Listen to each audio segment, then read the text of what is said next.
தமிழ் தேசிய உறவுகள் அனைவருக்கும் வணக்கம்.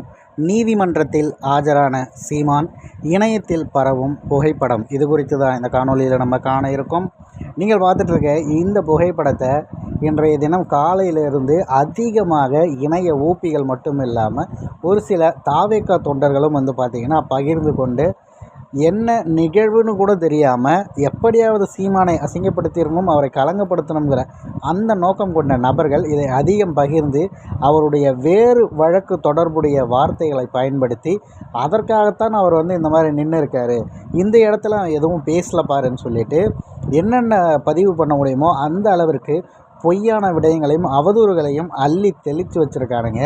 இந்த மாதிரியான விஷயத்தை பார்க்கும்போது உண்மையிலே உங்களுக்கு மனசாட்சின்னு ஒன்று இருக்கா, இல்லை சீமான் மீது ஏன் உங்களுக்கு இவ்வளோ வன்மங்கிற ஒரு கேள்வி நமக்கு வருது.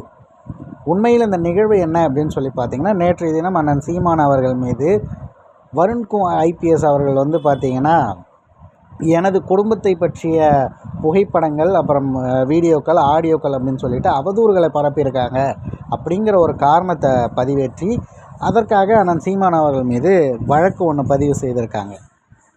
அந்த வழக்கிற்காக சீமான் அவர்கள் நேர் நின்றிருக்காரு.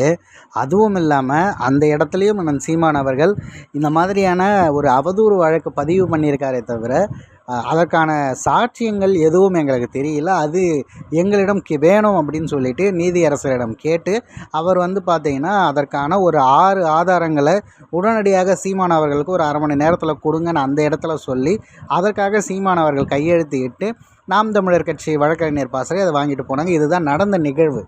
ஆனால் இந்த ஒரு புகைப்படத்தை எடுத்து வைத்துவிட்டு இதற்கு அண்ணன் சீமான் அவர்களை எப்படி இழிவுபடுத்த முடியுமோ அந்த மாதிரியான அந்த வழக்கை கொண்டு மீண்டும் இது திராவிட புத்தி இப்படி இருக்கணும், ஓகே, அதே திராவிட புத்தியில் இருக்கக்கூடிய இந்த விஜய் ரசிகர்கள் இப்போ வேறு தொண்டர்களாக மாறிட்டாங்க, அவர்களும் செய்வதுங்கிறது மிகவும் வேடிக்கையாகவும் இருக்குது, அதே நேரத்தில் வேதனையாகவும் இருக்குது. ஏன்னு கேட்டால், மக்களுக்காக போராடி நின்று மக்களுக்காக ஒரு பிரச்சனையில் நிற்கும்போது கூட யாரும் இந்த மாதிரி பதிவு செய்து அவர் இதற்காக இந்த மாதிரி நின்று இருக்காருலாம் சொல்கிறது கிடையாது. ஆனால் இழிவுபடுத்தணும் அப்படின்னா மட்டும் எங்கேருந்து வரானுங்கன்னு தெரியல. இந்த மனநிலை எப்போ மாறும் அப்படிங்கிறதும் நமக்கு புரியலை.